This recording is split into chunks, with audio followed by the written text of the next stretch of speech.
നന്ദിയോടെ നിത്യവും താഴ്ത്തുമെന്നെ നിൻ സവിധേ നന്ദിയോടെ നിത്യവും വാഴ്ത്തും യേശുനാഥനേ.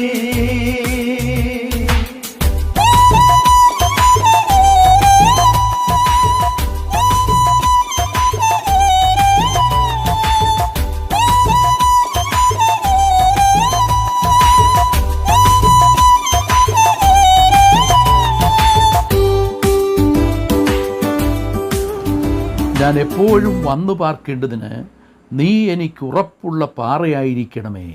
എന്നെ രക്ഷിപ്പാൻ നീ കൽപ്പിച്ചിരിക്കുന്നു. നീ എൻ്റെ പാറയും എൻ്റെ കോട്ടയും ആകുന്നുവല്ലോ.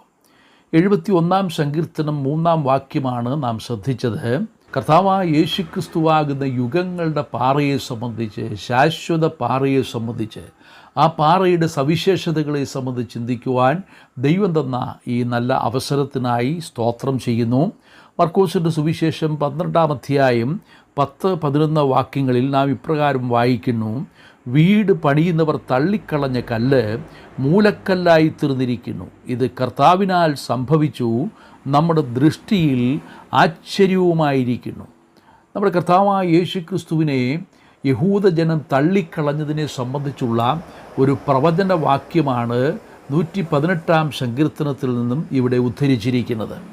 യേശു കർത്താവ് തള്ളിക്കളയപ്പെട്ട കല്ലാണ് എന്നുള്ളത് നമുക്ക് മനസ്സിലാക്കുവാൻ കഴിയും. യേശു കർത്താവിനെ യുഗങ്ങളുടെ പാറ അഥവാ ശാശ്വത പാറ എന്ന് വിശേഷിപ്പിച്ചിരിക്കുന്ന ഒരു വാക്യം യെശയ്യാപ്രവചനം 26-ാം അധ്യായം 4-ാം വാക്യത്തിൽ നാം കാണുന്നു. യെശയ്യാപ്രവചനം 26-ാം അധ്യായം 4-ാം വാക്യത്തിൽ ദൈവത്തെക്കുറിച്ച് പറയുമ്പോൾ യുഗങ്ങളുടെ പാറ അഥവാ ശാശ്വത പാറ എന്ന് വിശേഷിപ്പിച്ചിരിക്കുന്നത് നമുക്ക് കാണുവാൻ കഴിയും. യഹോവയാം യാഹിൽ ശാശ്വതമായൊരു പാറയുള്ളതിനാൽ യഹോവയിൽ എന്നേക്കും ആശ്രയിപ്പീൻ. അതെ, യഹോവയാം യാഹിൽ ശാശ്വതമായ പാറ. ആ പാറ എന്ന് പറയുന്നത് നമ്മുടെ കർത്താവായ യേശുക്രിസ്തു ആണ് എന്ന് തിരുവെഴുത്തിൻ്റെ വെളിച്ചത്തിൽ നമുക്ക് മനസ്സിലാക്കുവാൻ കഴിയും. ഇസ്രായേൽ ജനം മിസ്രയീമി അടിമത്തത്തിൽ നിന്ന് വിടുവിക്കപ്പെട്ട് മരുഭൂമിയിൽ കൂടി യാത്ര ചെയ്യുമ്പോൾ അവർക്ക് കുടിക്കുവാൻ വെള്ളമില്ലാതിരുന്ന സമയത്ത് മോശയോട് പിറുപിറുക്കുന്നു. ദൈവം മോശയോട് പറയുന്നു, ഞാൻ ഹോരേബിൽ പാറയുടെ മുകളിൽ നിൽക്കും, നീ പാറയെ അടിക്കണം, പാറയിൽ നിന്ന് വെള്ളം പൊട്ടിപ്പുറപ്പെടും. ആ പാറയിൽ നിന്ന് പുറപ്പെട്ട ജലനദിയിൽ നിന്ന് കുടിച്ച് തൃപ്തരായി ഇസ്രായേൽ ജനത്തിൻ്റെ ദാഹം ശമിപ്പിക്കുവാനിടയായിത്തീർന്നു. അതേ സംബന്ധിച്ച് അപ്പോസ്തലനായ പൗലോസ് 1 കൊരിന്ത്യർ 10-ാം അധ്യായം 4-ാം വാക്യത്തിൽ ഇങ്ങനെ വായിക്കുന്നു: അവരെ അനുഗമിച്ച ആത്മീയ പാറയിൽ നിന്നല്ലോ അവർ കുടിച്ചത്, ആ പാറ ക്രിസ്തുവായിരുന്നു. അതേ, കർത്താവായ യേശു ക്രിസ്തുവിനെ സംബന്ധിച്ച് ശാശ്വത പാറ അഥവാ യുഗങ്ങളുടെ പാറ എന്നും ആത്മീക പാറ എന്നും വിശേഷിപ്പിച്ചിരിക്കുകയാണ്. ആ യുഗങ്ങളുടെ പാറയിൽ അടിസ്ഥാനമിടുവാൻ ദൈവം നമുക്ക് ഭാഗ്യം തന്നു എന്നുള്ളതാണ് നമുക്കിന്ന് രാവിലെ ദൈവത്തിന് സ്തോത്രം ചെയ്യുവാൻ മുഖാന്തരമായി തീർന്നിരിക്കുന്നത്. നാം ആഴമുള്ള കുഴിയിലും കുഴഞ്ഞ ചേറ്റിലുമായിരുന്നപ്പോൾ, നമ്മുടെ കാലുകൾ സ്ഥിരമില്ലാത്ത അവസ്ഥയിലായിരുന്നപ്പോൾ, നമ്മുടെ ഗമനത്തെ സ്ഥിരമാക്കുവാൻ കർത്താവായ യേശുക്രിസ്തുവാകുന്ന ആ പാറയിൽ നമ്മുടെ കാലുകളെ ഉറപ്പിക്കുവാൻ ദൈവത്തിന് പ്രസാദം തോന്നി. അവൻ എൻ്റെ ഗമനത്തെ സ്ഥിരമാക്കി എൻ്റെ കാലുകളെ പാറമേൽ നിർത്തിയിരിക്കുന്നു എന്ന് പറയത്തക്ക നിലയിൽ നമ്മുടെ കർത്താവായ യേശുക്രിസ്തുവിൽ നമുക്ക് അടിസ്ഥാനമിടുവാൻ ദൈവം നമ്മിൽ പ്രവർത്തിച്ചതിനെ ഓർത്ത് നമുക്ക് സ്തോത്രം ചെയ്യുവാൻ കഴിയും. അതെ, കർത്താവായ യേശുക്രിസ്തു ശാശ്വത പാറയാണ്, ആത്മീക പാറയാണ്. ആ പാറ അടിസ്ഥാനക്കല്ലായി അഥവാ സഭയുടെ മൂലക്കല്ലായി തീർന്നിരിക്കുന്നു എന്ന് എഫേസ്യ ലേഖനം 2-ാം അധ്യായം 20-ാം വാക്യത്തിൻ്റെ വെളിച്ചത്തിൽ നാം വായിക്കുന്നു. ക്രിസ്തുയേശു തന്നെ മൂലക്കല്ലായിരിക്കെ നിങ്ങളെ പ്രവാചകന്മാരും അപ്പോസ്തലന്മാരും എന്ന അടിസ്ഥാനത്തിന്മേൽ പണിതിരിക്കുന്നു. അതേ, കർത്താവായ യേശു ക്രിസ്തു മൂലക്കല്ലായി ജീവനുള്ള കല്ലായി അവൻ്റെ അടുക്കൽ ചെന്നിട്ട് ജീവനുള്ള കല്ലുകൾ എന്ന പോലെ നിങ്ങളും ആത്മീക ഗൃഹമായി തീരേണ്ടതിന് ആ ദൈവത്തിൻ്റെ പരിശുദ്ധാത്മാവിനാൽ പണിയപ്പെടുന്ന ആത്മീയ ഗ്രഹമായി ദൈവത്തിൻ്റെ സഭയെ ജീവനുള്ള കല്ലുകളെ കൊണ്ട് അഥവാ യേശുക്രിസ്തുവാകുന്ന യുഗങ്ങളുടെ പാറയിൽ വിശ്വസിക്കുകയും ആശ്രയിക്കുകയും ചെയ്ത് ജീവനുള്ള കല്ലായ യേശുക്രിസ്തുവിൻ്റെ അടുക്കൽ വന്ന് ജീവൻ പ്രാപിച്ച കല്ലുകളെ കൊണ്ട് പണിയുന്ന ജീവനുള്ള ദൈവത്തിൻ്റെ മന്ദിരം ദൈവസഭ. കർത്താവായ യേശുക്രിസ്തുവിനെ രക്ഷകനും കർത്താവുമായി സ്വീകരിക്കുന്ന ദൈവമക്കൾ കർത്താവ് രക്ഷിക്കപ്പെടുന്നവരെ ദിനംപ്രതി സഭയോട് ചേർത്തുകൊണ്ടിരുന്നത് വായിക്കുന്നത് പോലെ വിശ്വാസത്താൽ യേശു കർത്താവിനെ ഉള്ളത്തിലേക്ക് സ്വീകരിക്കുമ്പോൾ നമ്മെ ജീവനുള്ള കല്ലുകളാക്കി തീർക്കുകയും ദൈവത്തിൻ്റെ പരിശുദ്ധാത്മാവിനാൽ സഭയുടെ പണിക്ക് ഉപയുക്തമാക്കുകയും നാം സഭയിൽ ആ ജീവനുള്ള കല്ലുകളെന്ന പോലെ ദൈവസഭയുടെ അംഗങ്ങളായി തീരുകയും ചെയ്തിരിക്കുന്നു. ദൈവത്തിന് സ്തോത്രം. ജീവനുള്ള കല്ലായി അവൻ്റെ അടുക്കൽ വന്ന് ജീവൻ പ്രാപിച്ച കല്ലുകൾ എന്നുള്ള നിലയിൽ നമ്മുടെ കർത്താവായ യേശു ക്രിസ്തുവിൽ വിശ്വസിക്കുന്നവൻ ആരും ഒരു നാളും ലജ്ജിച്ചു പോകുകയില്ല. 1 പത്രോസ് 2-ാം വാക്യത്തിൽ നാം വായിക്കുന്നു, അവനിൽ വിശ്വസിക്കുന്ന ഒരുവനും ലജ്ജിച്ചു പോകുകയില്ല. അതെ, കർത്താവായ യേശു ക്രിസ്തു ആത്മീയ പാറയായതുകൊണ്ട്, അവൻ ശാശ്വത പാറയായതുകൊണ്ട്, അവൻ സഭയുടെ മൂലക്കല്ലായി തീർന്നിരിക്കുന്നത് കൊണ്ട്, ജീവനുള്ള കല്ലുകളായി ദൈവസഭയുടെ പണിക്ക് ഉപയുക്തമാക്കപ്പെട്ടതുകൊണ്ട് അവനിൽ വിശ്വസിക്കുന്ന ഒരുവനും ലജ്ജിച്ചു പോകുകയില്ല. ദൈവത്തിന് സ്തോത്രം.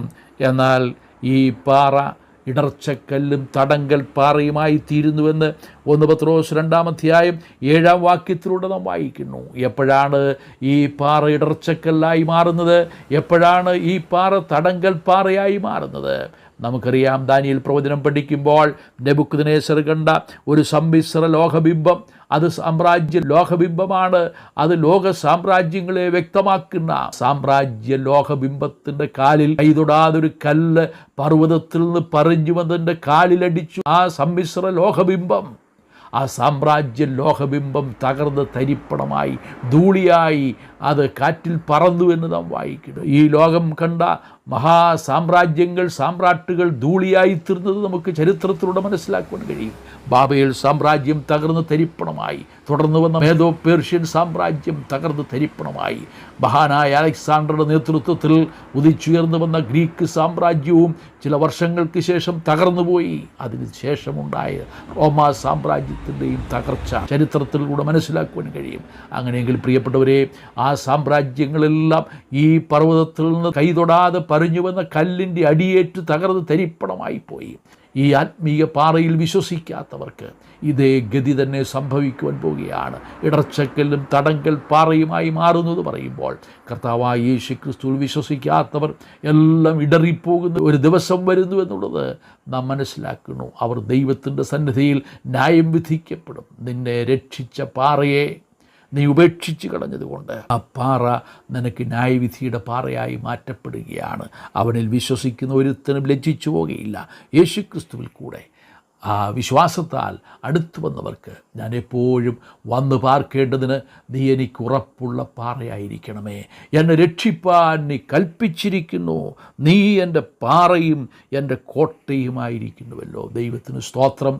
ഈ യുഗങ്ങളുടെ പാറയിൽ, ഈ ശാശ്വത പാറയിൽ നമുക്ക് അടിസ്ഥാനമിടുവാൻ കൃപ ലഭിച്ചതുകൊണ്ട് ദൈവത്തിന് മഹത്വം കരേറ്റാം. കർത്താവായ യേശു ക്രിസ്തുവിൽ കൂടെ ഈ ആത്മീയ സൗഭാഗ്യം ലഭിച്ച എല്ലാ ദൈവമക്കൾക്കുമായി ഞാൻ ദൈവത്തെ സ്തുതിക്കുകയാണ്. എന്നാൽ ഇതുവരെയും ഈ പാറയിൽ അടിസ്ഥാനം ഇടുവാൻ കഴിഞ്ഞിട്ടില്ലെങ്കിൽ കർത്താവായ യേശുവിൽ വിശ്വസിക്കുക. എന്നാൽ നീയും നിൻ്റെ കുടുംബവും രക്ഷ പ്രാപിക്കും. ദൈവമക്കൾ എന്നുള്ള അനുഗ്രഹിക്കപ്പെട്ട പദവിയിലേക്ക് വരുവാൻ അവനിൽ വിശ്വസിക്കുന്ന ഒരുത്തനും ലജ്ജിച്ചു പോകാതെ വണ്ണം നിത്യതയോളം നമ്മുടെ മുഖം തീക്കല്ല് പോലെ ശോഭിക്കത്തക്ക നിലയിൽ അവങ്കിലേക്ക് നോക്കിയവർ പ്രകാശിതരായി. അവരുടെ മുഖം ലജ്ജിച്ചു പോയതുമില്ല. ഗ്രഹത്തിലും പരത്തിലും ഒരുപോലെ പ്രകാശിക്കാൻ കഴിയുന്ന ഈ യുഗങ്ങളുടെ പാറയിൽ നമുക്ക് അടിസ്ഥാനമിടാം. കർത്താവിൻ്റെ നാമം മഹത്വപ്പെടുമാറാകട്ടെ. സ്വർഗീയ പിതാവേ, ഞങ്ങൾ അങ്ങയെ സ്തുതിക്കുന്നു. ആത്മീക പാറയായ, ശാശ്വത പാറയായ, ജീവനുള്ള കല്ലായ അങ്ങയുടെ അടുക്കൽ വന്ന് ജീവൻ പ്രാപിച്ച കല്ലുകളെന്ന പോലെ ഞങ്ങളെയും സഭയുടെ പണിക്ക് ഉപയുക്തമാക്കുവാൻ അവിടുന്ന് ഞങ്ങളിൽ പ്രസാദിച്ചതുകൊണ്ട് സ്തോത്രം. ഞങ്ങളെ വീണ്ടെടുത്തതുകൊണ്ട് സ്തോത്രം. ഞങ്ങളെ രക്ഷിച്ചതുകൊണ്ട് സ്തോത്രം. ഞാൻ എപ്പോഴും വന്നു പാർക്കുവാൻ ഞങ്ങൾക്ക് ഒരാശ്രയമായി, അഭയമായി അവിടുന്ന് ഞങ്ങൾക്ക് തീർന്നതുകൊണ്ട് സ്തോത്രം. എല്ലാ മഹത്വം അങ്ങേക്ക് അർപ്പിക്കുന്നു. ക്രിസ്തുയേശുവിൻ്റെ ധന്യമായ നാമത്തിൽ തന്നെ. ആമേൻ.